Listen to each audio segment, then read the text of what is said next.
So this question comes from our good buddy, Sam Buccelli, one of my former students and yours as well, Brian. Hey, Sam. We love you, Sam. You're a beautiful man. So here's Sam's question. Should we do small groups?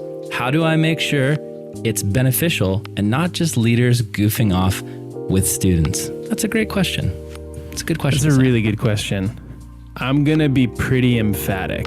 You should do small groups, even if it is just leaders goofing off with students. Like, there is no downside to small groups. Even if it is kids just hanging out and... What if your kid's small group is trying to rob a bank? If you have the absolute... First of all, that's only going to be one of your small groups that's trying to rob that bank. It's not going to be all of them tag teaming it together. So Let's say you have like 7 small groups in your youth ministry. Let's just say. Maybe you only got 6. 1/6 are robbing a bank. The other 5/6 they're probably growing in Jesus. So yeah, there you go. Play the numbers game. Analytics are your friend. I would assert that goofing off can be a healthy part of discipleship. Like, do we really think that Jesus wasn't goofing off with his disciples from time to time? He had to have been. It definitely had to be. He had to have been. Yeah, it had to be part of the routine. So that's worst case scenario. Your small group is just your leaders and students goofing off together, in which case they're forming relationships. Those students are seeing that they're loved by their leaders, even if they're not producing amazing answers or acting in a way that's like hitting this spiritual bar or whatever. Like, even if they're not doing that, they're still loved, and it will give them an excitement to come back to youth group, even if it's just for them to be able to hang out in that small group and have a 10-minute kind of like mental break. Right, and think about it from the perspective of a kid, right? A student. If let's say you're a middle school boy, right? And you're going to church, and you're sitting there listening to this guy, this youth pastor, talk for an hour and sing a few songs, and then at the end you just go home. A lot of times it's really easy for people to slip through the cracks. For me, when I was doing youth ministry, small groups was like a way to make sure that no one got left behind. It was a way to make sure that every single student was taken care of and had an adult mentor in their life, someone they could look up to as like, hey, that's my big brother. Like, that guy cares about me. And to me, like, that should be one of the primary purposes of small groups. It's not, you're not just doing it because it's the youth ministry thing to do. The goal needs to be discipleship. Yeah, and what I'm not trying to say is let small groups be whatever they're going to be because they'll have some value anyway. I think you should be intentional about small groups, but for my youth ministry experience, what that has meant is being really intentional on making sure all the leaders know the purpose of small groups. They recognize that small groups is not just their opportunity to get to like piggyback on my teaching. Like, it's not, I did my sermon, now you get to try to do your better 10-minute sermon. It was never that. Small groups are always about giving students the space to process what it is they've been learning, or the space to process whatever it is they've been distracted by. So our leaders in our youth ministry, they knew that they had the freedom to totally break from the plan. Normally it was focus on the message, try to help the students process that message. Your job is to ask good questions so that they dive deeper and really mull over what was going on. But they all had the freedom. If your students are super distracted, just start asking them about their week, because they're probably mulling that over. Help them work through that stuff instead. That's all super valuable too. That's really good. I think one of the primary purposes of that small group is going to be making sure that whatever you, the youth pastor, are trying to teach, you want it to stick. And when people hear things, when you're talking and you're talking for an hour and you're throwing out even just 3 points in a sermon, there's so much stuff that's said. A lot of it's not going to stick.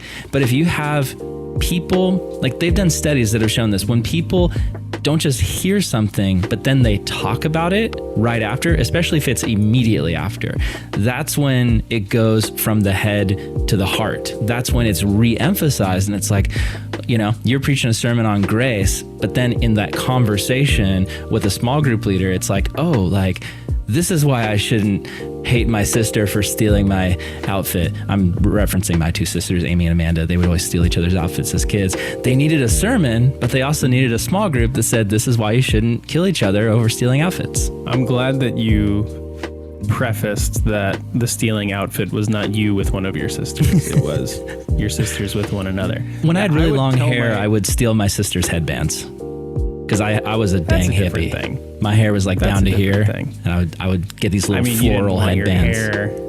You didn't want your hair down in your face while you're trying to do your work on the ranch or whatever it was you were doing back then. Can we get a photo of that hair? Look at that. Look at it, Brian. So good. It's horrible.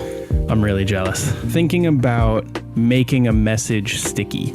I used to tell the leaders all the time that I was going to go pretty light on the application in a message, and they were really the ones who were going to bring the application part to bear with the students. So I was going to lay out the principle. Here's why you shouldn't be greedy.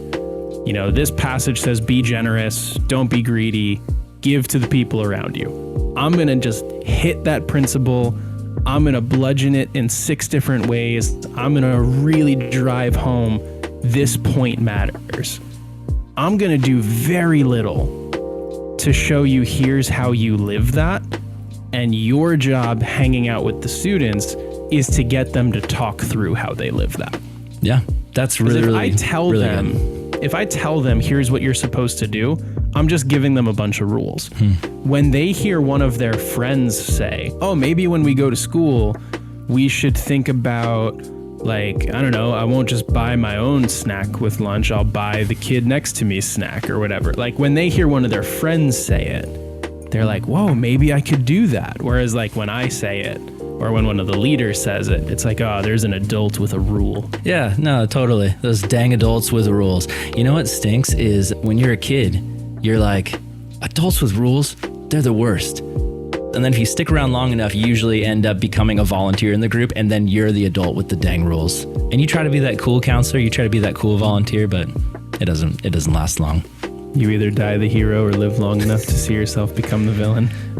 Very true. So the thing I would add to this is there needs to be this idea in a small group of the small group leaders are not babysitters, they're shepherds. When I was the youth pastor at my church, I had this idea of myself as like, I am a shepherd, I'm a pastor, but I always try to pass that down to my volunteers and say, hey guys, listen, you are shepherding these kids as well. You are leading these kids. Like, yes, I am the youth pastor on staff, but you need to think of yourself as, I can't handle all of these kids on my own. I can't disciple all these kids on my own. This is what it means to be a youth ministry volunteer. You're coming alongside and you're shepherding.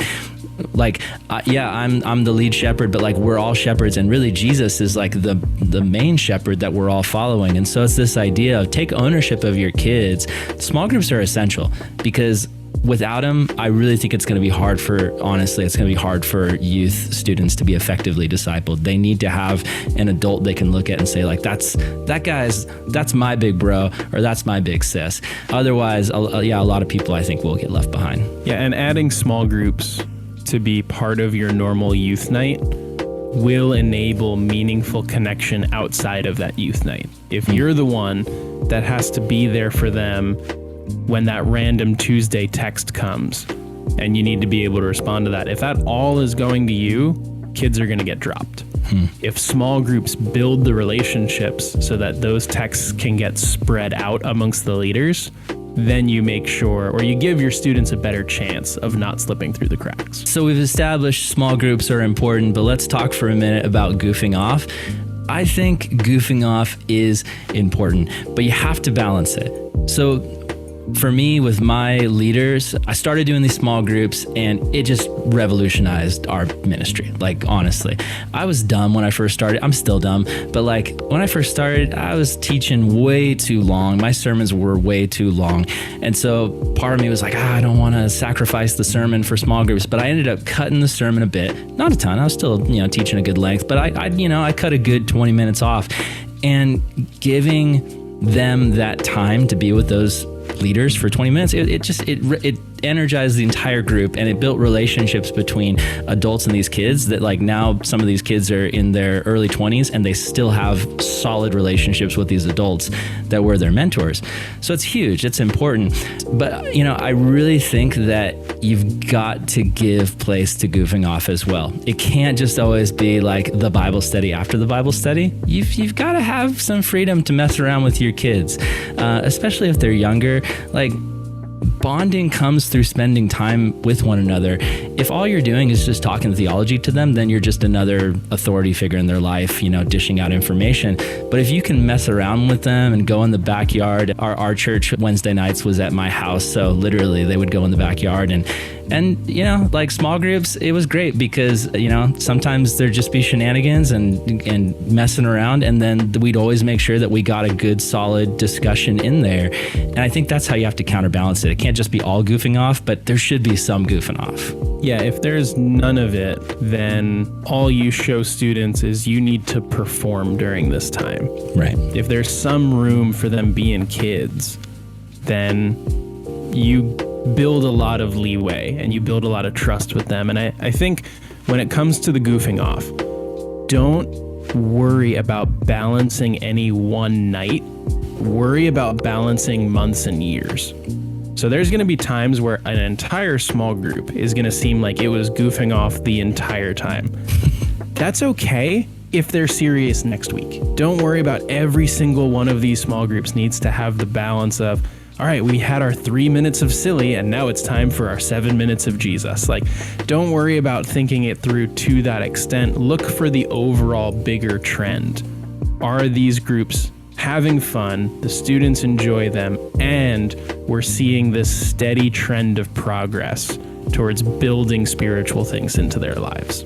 Absolutely. And that's not going to happen unless you as the leader disciple your leaders. You're going to have to teach them how to run a small group and really instill that in them of like this idea of, hey, it needs to be this counterbalance of fun and community, and then also discipleship and learning and growth. So, you know, from my personal experience, if you don't teach them that, they won't actually do it. You can't just throw them into that situation and expect them to figure it out. You've got to walk them through it. If you want them to disciple, then you've got to disciple them. So great stuff, man. I think we've covered it. Small groups. Do them. Do small groups. Do They're small good. groups. And have some fun doing it. Goof off, all right? Have goofy small groups. Have some goofy small groups. There we go. It'll be good for you. It's good for the kids.